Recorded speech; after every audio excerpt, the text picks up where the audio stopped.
আসসালামু আলাইকুম। আশা করি আপনারা সবাই ভালো আছেন। তো এখন আছি কাশিয়ানী জংশন। এই কাশিয়ানী জংশনটা গোপালগঞ্জ জেলায় অবস্থিত। আর এখন এই কাশিয়ানী জংশন থেকে আমি যাব আমার প্রাণের শহর যশোর। তো ছোট্ট একটা ভিডিও আসতেছে, আপনারা সবাই না টেনে দেখতে থাকুন।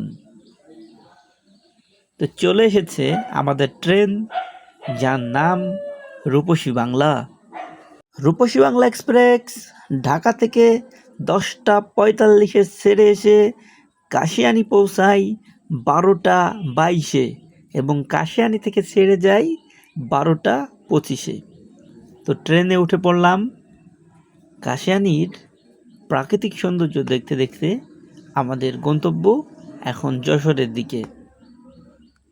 নড়াইল এবং গোপালগঞ্জের মধ্যে যে নদীটি বিভক্ত করেছে তার নাম হচ্ছে মধুমতি নদী। আর এই মধুমতি নদীর ওপরে কিন্তু একটা দৃষ্টিনন্দন রেল সেতু তৈরি হয়েছে, যেটা আমরা দেখতে পেলাম। তো এর পরবর্তী স্টপেজ আমাদের নড়াইল জেলা স্টেশন। তো এখন আছি নড়াইল রেলওয়ে স্টেশন, আর এই স্টেশনে কিন্তু যাত্রা বিরতি মাত্র 2 মিনিট। নড়াইল স্টেশন থেকে যাত্রা বিরতি দেওয়ার পর এই ট্রেনটা কিন্তু সরাসরি চলে যাবে যশোর, এবং যশোরে এই ট্রেনটার স্টপেজ 8 মিনিট, এবং 8 মিনিট পরে এই ট্রেনটা চলে যাবে বেনাপোলের উদ্দেশ্যে। তো এখন আমরা অবস্থান করছি যশোর রেলওয়ে জংশন স্টেশনে, এবং পাশে রূপসী বাংলার বড় ভাই বেনাপোল এক্সপ্রেস।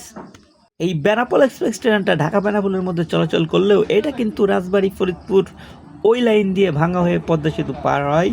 তো আমি নেমে পড়লাম আমার প্রাণের শহর যশোরে, এবং রূপসী বাংলা কিন্তু বেনাপোলের উদ্দেশ্যে চলে যাচ্ছে তার নিজস্ব গতিতে। তো ধন্যবাদ সবাইকে, লাইক কমেন্ট সাবস্ক্রাইব করে ফেলুন।